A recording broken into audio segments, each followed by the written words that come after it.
Shalom, que la paix du Seigneur soit avec nous aujourd'hui. J'espère que c'est la pleine forme pour vous tous qui me suivez. Nous sommes en train de voir deux choses essentielles pour pouvoir être exaucés par Dieu, pour que nos vies de prière soient remplies de promesses que nous avons obtenues de la part de Dieu. Et on a vu en premier la persévérance. Le passage phare que j'ai pris la dernière fois, c'était celui de Luc 18 où je disais Jésus a dit qu'il faut toujours prier sans jamais se lasser, toujours prier, persévérer. Quand tu marches dans la sanctification, quand tu sais que là, ce que tu es en train de demander à Dieu, c'est selon sa volonté pour toi, il faut persévérer. Regarde ceux qui ont marché là dans la Bible, on a donné leur témoignage pour nous édifier, pour que nous puissions les copier. Regarde Anne, parce que Anne savait que je suis une femme mariée, donc je dois pouvoir avoir des enfants avec mon mari. Parce que Anne le savait, elle savait que Dieu m'a donné un utérus, c'est pour porter des enfants. Qu'est-ce qu'elle a fait? Elle a persévéré. Elle ne s'est pas laissée décourager par les colibés, par les moqueries même de sa coépouse. Elle n'a pas laissé que son corps là l'influence d'une manière ou d'une autre. Elle a persévéré dans la prière. Elle continuait à aller au temple, à demander, Seigneur, je veux un enfant. Finalement, Dieu lui a donné Samuel de telle sorte qu'elle l'a appelé Samuel. Pourquoi? Parce qu'elle a dit, demandez à l'Éternel Samuel. Quand tu regardes l'aveugle Bartimée avec Jésus, l'aveugle Bartimée, mais il a transcendé les obstacles. L'aveugle Bartimée n'a pas dit je vais rester là parce que je suis aveugle. Bon, il faut que j'accepte ma condition. Dieu veut peut-être que je sois aveugle à vie. Non, malgré le fait que les gens lui disaient tais-toi, n'importune pas le maître. Il continuait à hurler, il continuait à crier. Jésus, fils de David, écoute-moi. Jésus, fils de David, jette un regard sur moi. Bartimée a continué à crier. Et qu'est-ce qui s'est produit? Jésus donc est venu vers lui et il a pu obtenir ses yeux. Il a pu voir. Ses deux yeux se sont ouverts. Bartimée a reçu ce qu'il demandait. Pourquoi? Parce qu'il a persévéré. S'il s'était laissé influencer par tout ce monde-là qui lui disait « N'importune pas le maître, tais-toi et tout ». Non, mais il s'est levé même malgré les obstacles. Il s'est levé et il est allé vers le maître. Il a dit « Je veux la vue, je veux voir aujourd'hui ». Donc, si tu sais que ce que tu demandes, c'est selon la volonté de Dieu pour toi, mon frère, ma soeur, ne te lasse pas de demander. Il faut persévérer. Tu persévères contre vents et marées. Tu dis, mes yeux ne regardent pas aux obstacles, aux difficultés, aux barrières, à tout ce qu'il y a tout autour, moquerie, colibé, murmure, les calomnies, tout ce qu'il y a tout autour. Je ne regarde pas à tout cela, mais je garde mes yeux focalisés sur mon Dieu et je persévère. J'insiste inlassablement, je me tiens devant Dieu. Aujourd'hui, nous allons voir la foi comme deuxième point. La foi, c'est imbriqué dans le premier point. Parce que si tu n'as pas la foi, tu ne peux même pas persévérer. Si tu n'as pas la foi, tu ne peux pas persévérer.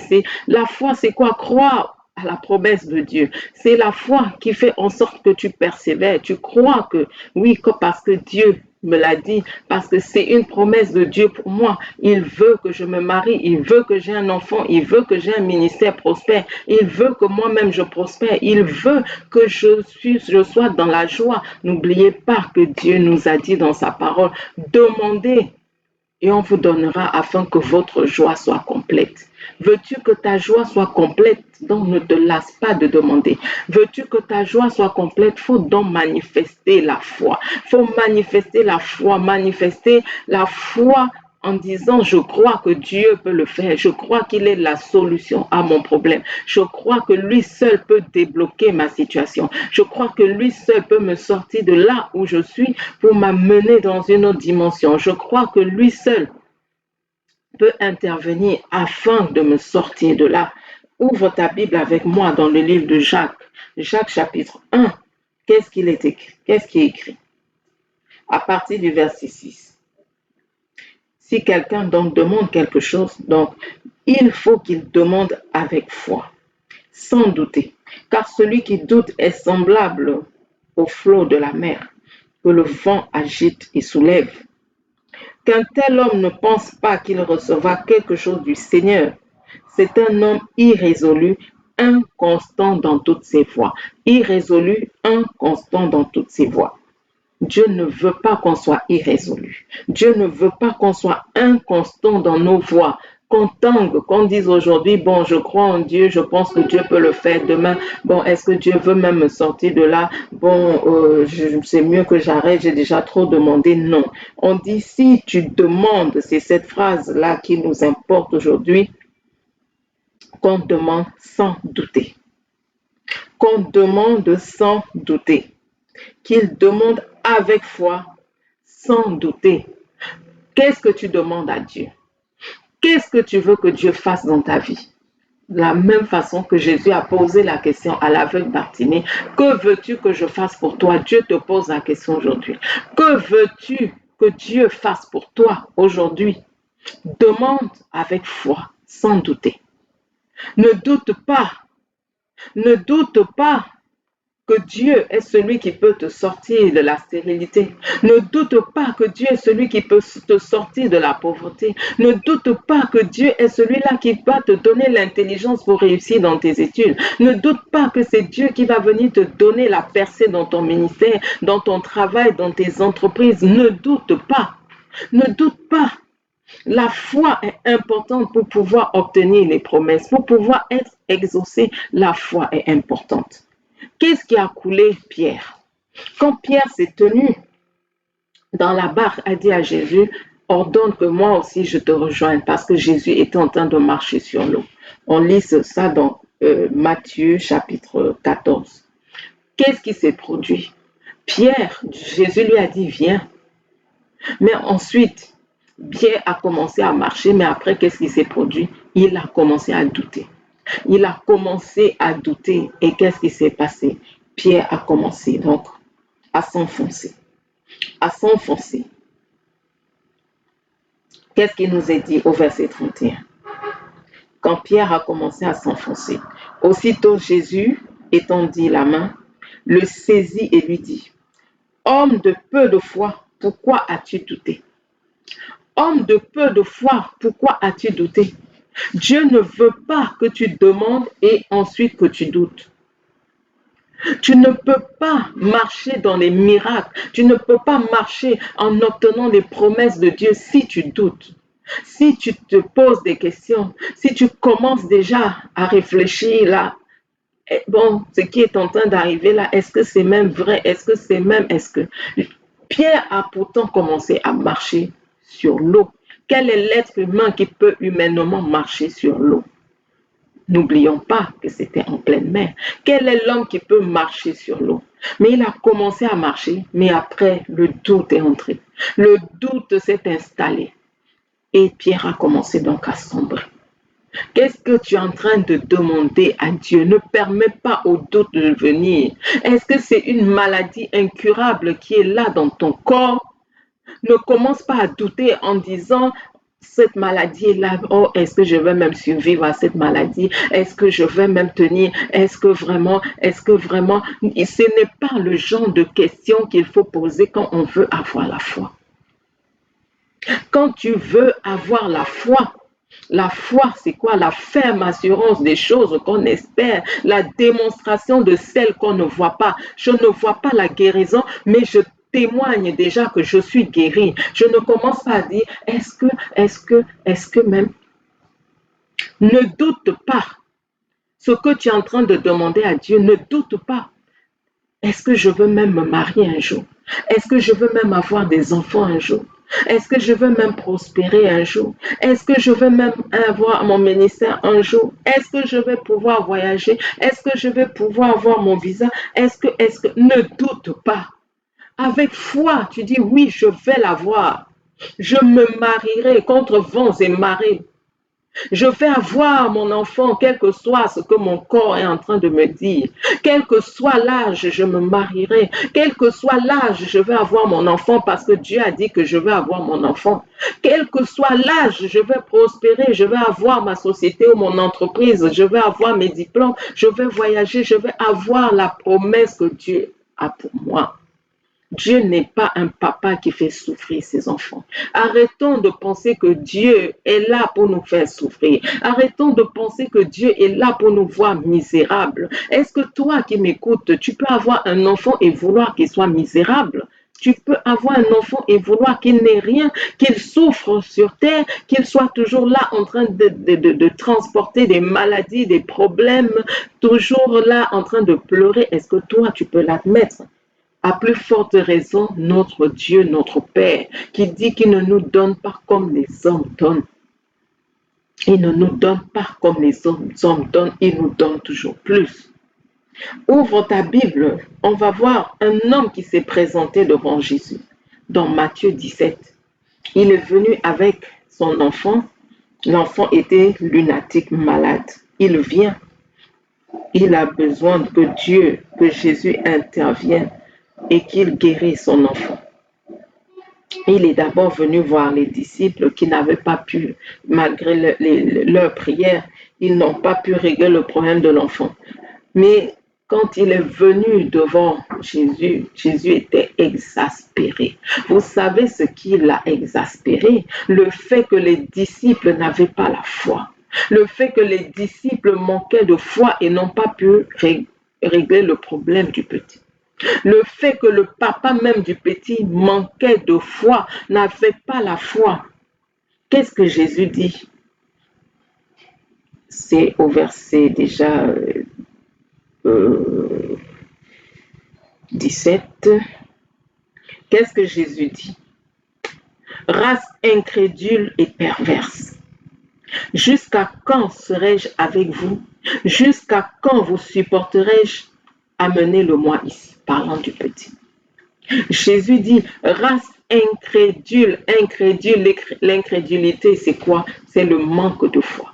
L'incrédulité, c'est quoi? Le fait de douter de Dieu, le fait de douter de la puissance de Dieu, le fait de douter que Dieu puisse faire, accomplir des miracles dans ta vie. Es-tu incrédule ce matin? Dit Jésus, viens au secours de mon incrédulité. Viens au secours, donne-moi la foi, je veux croire que cette maladie n'est pas pour ma mort. Je veux croire que oui, je me marierai. Je veux croire que je vais obtenir tes promesses. Je veux croire que je vais accomplir ma destinée. J'ai peut-être 60 ans, j'ai peut-être 65 ans, 70 ans. Je vais accomplir ma destinée. Ce n'est pas une question d'âge. Jésus menaça le démon qui sortit du garçon et celui-ci fut guéri à l'heure même.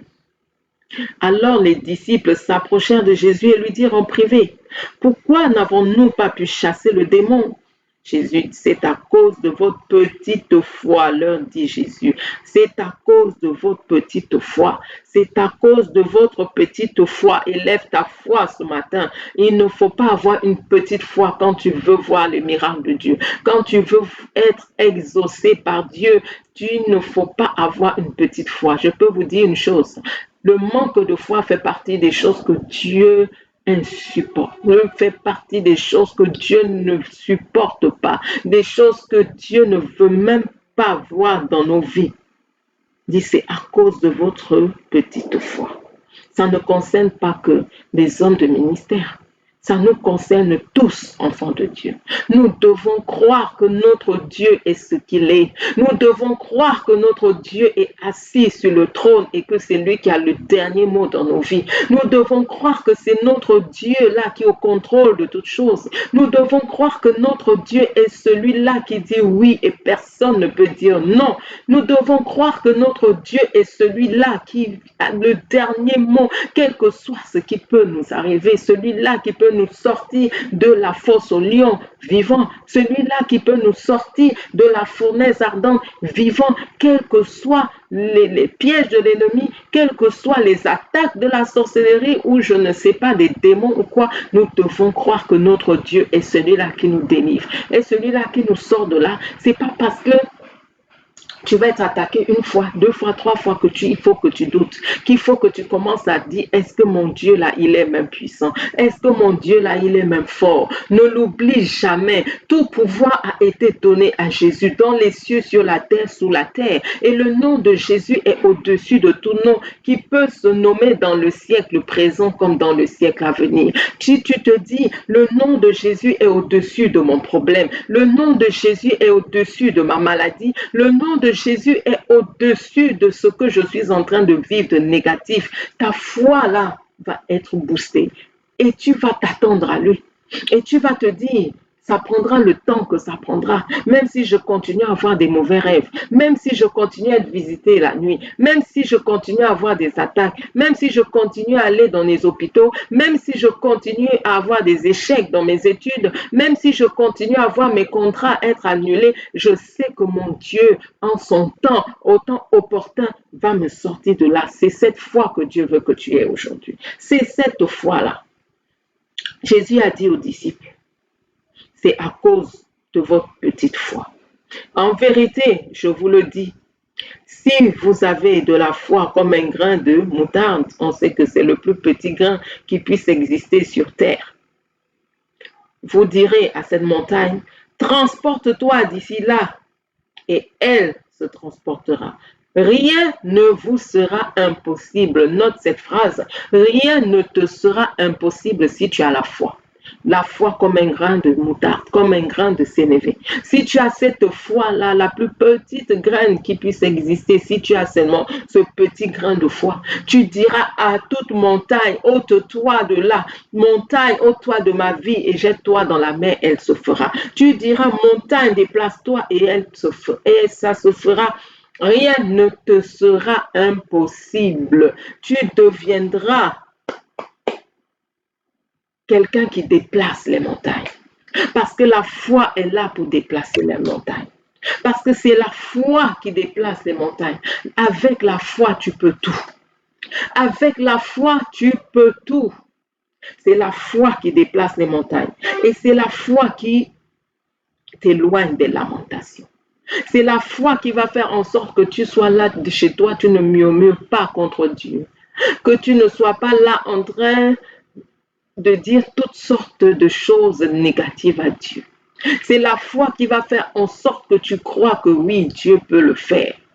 Tu sors des murmures, tu sors des lamentations, tu sors des plaintes à te dire encore ce rêve-là, encore une nuit où je n'ai pas pu dormir, encore des insomnies, encore des attaques nocturnes, encore des attaques avec mon époux, encore des attaques avec ma femme, encore des attaques avec mon enfant. Oh, trop c'est trop, trop c'est trop. Et puis non, non, non, non.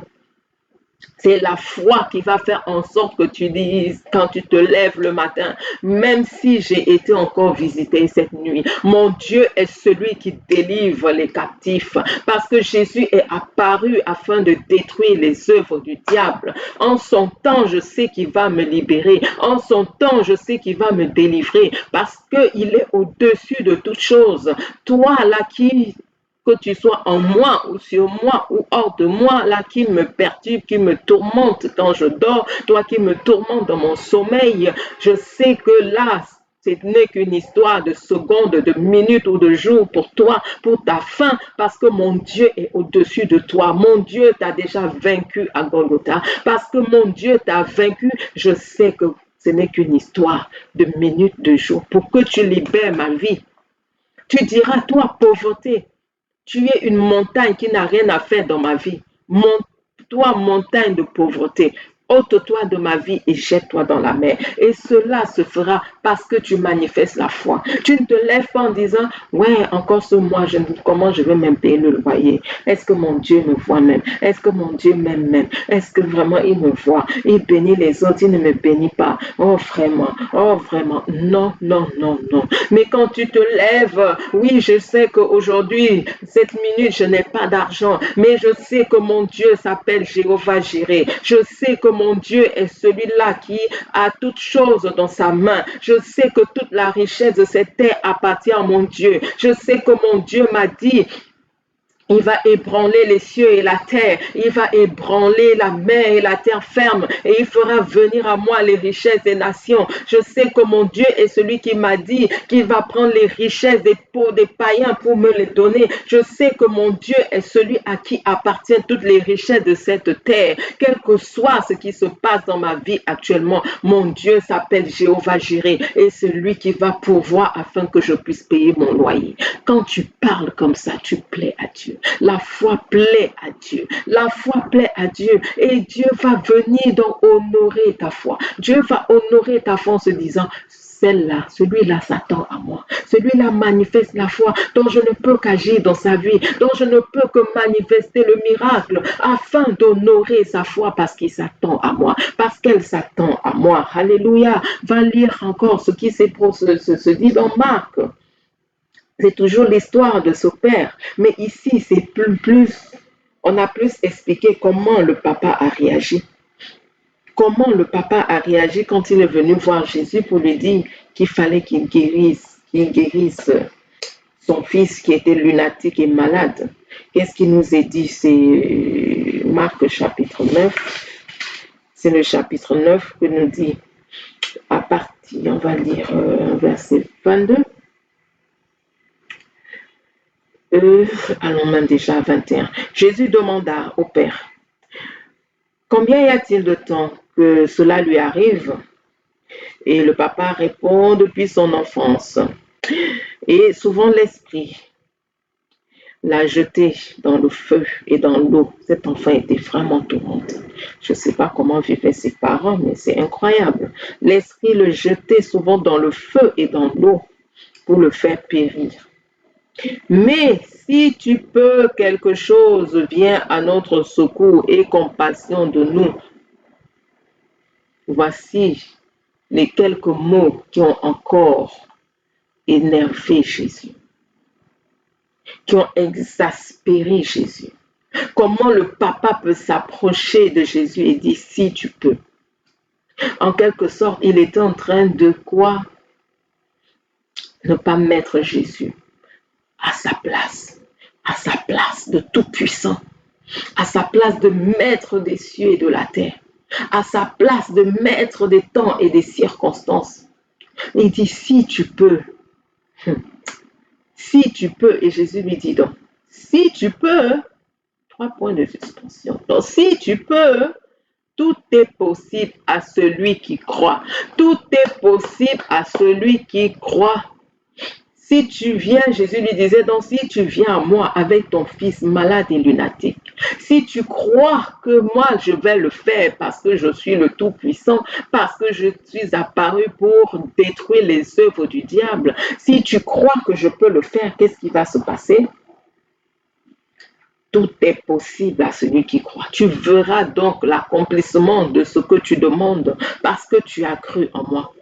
Quand tu viens à Jésus, ne viens pas en disant, si tu peux me guérir, si tu peux me donner du travail, si tu peux me donner un mari, si tu peux me donner une femme, si tu peux me donner un travail. Jésus peut déjà, parce qu'il est assis sur le trône, parce que c'est Jésus qui règne.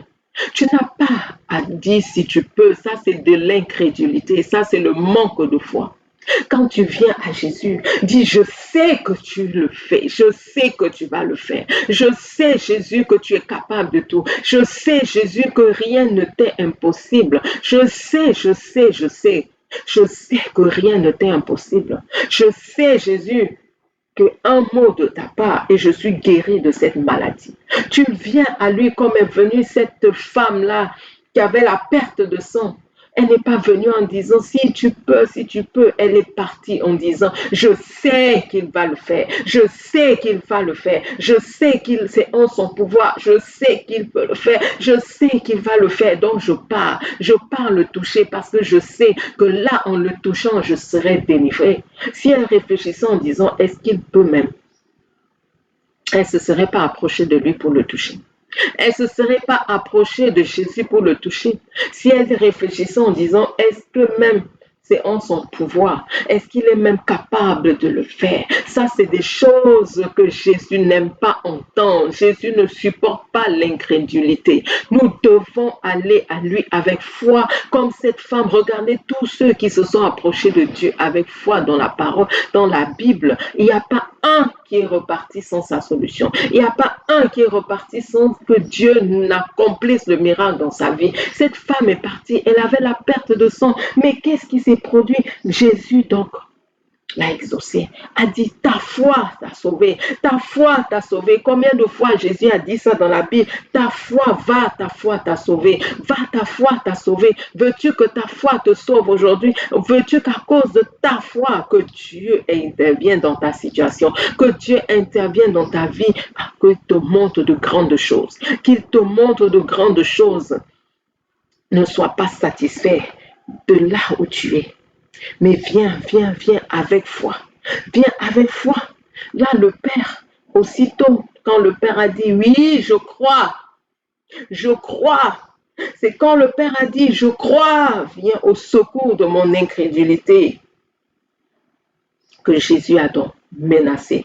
L'esprit impur et l'esprit muet, sourd est sorti de l'enfant. Parce que le Père a dit, je crois, dit ce matin, je crois, dit en ce jour, je crois, Seigneur, je crois dans cette maladie, je crois que tu me guéris. Oui, Seigneur, dans ma situation, je crois que tu me donnes un travail. Je crois, Seigneur, que tu me donnes ce miracle. Je crois que tu me donnes cet enfant. Je crois ce matin que tu me donnes ce diplôme. Je crois ce matin que tu me donnes mon ministère. Je crois ce matin que tu m'ouvres les portes. Je crois ce matin que tu me donnes parce que c'est dans ta volonté, parce que c'est dans ta volonté pour moi, parce que c'est ce que tu veux que j'ai. Je crois ce matin que tu le fais. Je crois ce matin que tu le fais.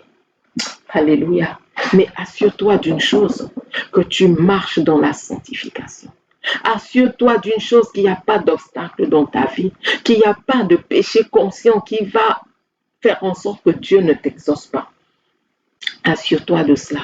Et assure-toi aussi que ce que tu es en train de demander, c'est dans la volonté de Dieu pour toi. C'est capital. Assure-toi que c'est dans la volonté de Dieu pour toi. Comment savoir si c'est dans la volonté de Dieu pour toi? Déjà au travers de sa parole. Ensuite, comme j'ai expliqué la dernière fois, si Dieu t'a donné un utérus, c'est pour porter un enfant.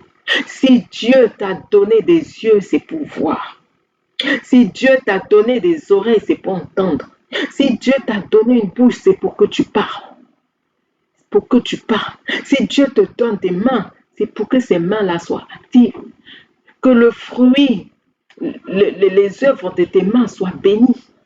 Sois béni, c'est pour cela qu'il t'a donné des mains pour travailler. Si Dieu t'a donné des pieds, c'est pour pouvoir te déplacer. Donc, le jour où tu te lèves, tu vois, là, le genou, ça ne va pas, je ne peux pas me déplacer. Ne commence pas à dire, oui, j'accepte. Tout ce qui est anormal dans ta vie, tu ne dois pas accepter. Tu ne dois pas accepter tout ce qui est anormal dans ta vie. Tu te tiens devant Dieu. Je crois que ce genou, Seigneur, tu l'as fait, c'est pour qu'il puisse se plier. Tu l'as fait, c'est pour que je puisse me déplacer sans problème. Tu m'as donné ce genou-là, c'est pas pour que je sois dans la douleur. Non. Comme je le disais encore, même si c'est une épreuve de Dieu comme Job, tu dois prier. Ne reste pas là passif en disant j'attends. Tu attends quoi? Prie. Va devant lui avec foi. Tu sais que tes prières peuvent même faire en sorte que le temps d'épreuve soit écourté. Parce que tu pries, Dieu agit donc. Parce que tu pries, Dieu intervient. Mais la chose aussi à noter, la foi, ce n'est pas la prétention. La foi, ce n'est pas la prétention. La foi, ce n'est pas de l'orgueil. Il y a une grande différence entre la foi et l'orgueil. Il y a une grande différence entre la foi et la prétention. Manifester la foi, tu es en train de dire, Seigneur, la foi là, je suis en train de croire que ce que tu m'as promis, tu es capable de le faire parce que rien n'était impossible. C'est ce que Dieu t'a promis. La foi ne se manifeste pas dans ce que Dieu ne t'a pas promis, dans ce que Dieu n'a pas dit. Donc, sois sûr que ce que tu fais là, Dieu t'a dit de le faire. Combien ont déjà perdu leur vie parce qu'ils ont confondu foi et prétention. Ils ont confondu foi et orgueil. Regarde ceux qui se sont levés, ont dit, bon, je peux marcher sur l'eau. Je peux marcher sur l'eau. Ils sont allez, je vais marcher sur la mer. Ils se sont noyés. Est-ce que Dieu leur a dit de le faire? Pierre a marché parce que Dieu lui a dit, viens, marche. Pierre a marché parce que Jésus lui a dit, viens, marche. Il a marché. Sois sûr que Dieu te dit de faire ce que là tu es en train de faire. Ce n'est pas parce que tu as la foi que tu vas te tenir au balcon peut-être du 10e étage. Tu dis, oh, je saute là du 10e étage. Dieu envoie tes anges, c'est ta parole. Tu dis que tu envoies tes anges pour me porter afin que mes pieds ne heurtent point contre une pierre. Donc je saute du 10e étage, que tes anges soient dans mes parachutes. Non. Là, tu vas bien là, te retrouver totalement la fracturée ou à la limite, si ce n'est pas la mort. Parce que Dieu ne t'a pas demandé de le faire. La foi, ce n'est pas l'orgueil. La foi, ce n'est pas la prétention. Il faut être sûr que là, c'est ce que Dieu m'a dit de faire. C'est ce que Dieu veut pour moi. Dieu veut que je sois en bonne santé. Alors quand je me tiens et je dis, je suis en bonne santé, et je me tiens, je dis, oui, là, je suis guéri. Parce que Dieu m'a donné cette foi. La foi ne va pas te dire arrête de prendre tes médicaments. Attention. La foi ne va pas te dire arrête de prendre tes médicaments quand Dieu ne t'a pas dit d'arrêter. Quand Dieu ne t'a pas dit d'arrêter, tu ne te lèves pas et tu dis oui, j'ai la foi que je suis guéri, donc j'arrête ces médicaments. Est-ce que Dieu t'a dit d'arrêter? N'oublie pas que Dieu guérit aussi au travers des médecins. Dieu guérit aussi au travers des médecins. Ne te dis pas, j'ai la foi, donc j'arrête toute médication, j'arrête mes comprimés, j'arrête parce que j'ai la foi. Non, non, non. Parce que j'ai la foi, je ne consulte plus les médecins. Non, Dieu aussi agit au travers des médecins. Dieu agit aussi au travers des médecins. Parce que j'ai la foi, bon, je reste à la maison, je ne vais plus travailler. Dieu va m'envoyer de l'argent. Dieu va faire que l'argent tombe dans ma maison comme la manne. La manne est tombée en Israël venant du ciel. Oui, la manne tombait. Oui, je reste dans ma chambre. L'argent va tomber. Alors je prie toute la journée. Je jeûne, je jeûne, je jeûne. Argent vient, argent, argent. Ça, c'est la sorcellerie. Ce n'est pas la foi. C'est la sorcellerie, c'est pas la foi. Il y en a qui ont dit, oui, Jésus a jeûné 40 jours, moi aussi je vais jeûner 40 jours, je vais jeûner 40 jours, et qui sont morts. Et qui sont morts. Est-ce que Dieu t'a dit de jeûner 40 jours? Et il y a des façons de faire. On sait qu'il y a un certain nombre de jours où le corps ne peut pas supporter de ne pas avoir d'eau, et un certain nombre de jours où le corps ne peut pas supporter d'avoir de la nourriture. Est-ce que Dieu t'a dit de le faire? C'est Dieu qui avait dit à Jésus de jeûner 40 jours. C'est Dieu qui avait demandé à Moïse de jeûner 40 jours. Il a même jeûné 40 jours fois 2. Ça, c'est totalement surnaturel. L'ordre de Dieu. Est-ce que Dieu t'a dit? La foi, la définition simple de la foi, c'est quoi? Et je tiens cela de feu, Thielos Bon. Est-ce que Dieu t'a dit? C'est que c'est vrai. Est-ce que Dieu t'a dit? C'est qu'il le fera. Est-ce que Dieu t'a dit? Il le fera. La définition simple de la foi. Est-ce que Dieu t'a dit? Il le fera. Que le Seigneur nous bénisse richement. Mettons en pratique ces deux choses essentielles. J'ai dit essentielles. Il y en a d'autres pour pouvoir être exaucés. Mais avec ces deux-là, je suis sûre que vos vies de prière vont être totalement transformées. Vous allez voir davantage d'exaucement, davantage de miracles, parce que vous allez mettre en pratique ces deux choses que Dieu aime, à savoir la persévérance. J'arrête d'abdiquer, j'arrête d'abandonner, je cesse de me lamenter, je cesse de pleurnicher, mais je crois en Dieu parce que je sais qu'il a dit, quand le Fils de l'homme viendra, trouvera-t-il la foi sur la terre? Donc, je veux faire partie de cette génération-là remplie de foi, que rien ne peut venir ébranler, que rien ne peut venir ébranler, qui se tient sur les promesses et qui dit contre vents et marées ce que Dieu m'a dit, il le fera parce qu'il a dit. Je le crois et je sais qu'il va le faire. Et je sais qu'il va le faire, je le crois. Sois richement béni. Nous allons nous retrouver dimanche encore pour prier par rapport à ce sujet, que les montagnes se déplacent et selon la direction divine, nous allons prier 1 heure encore dimanche.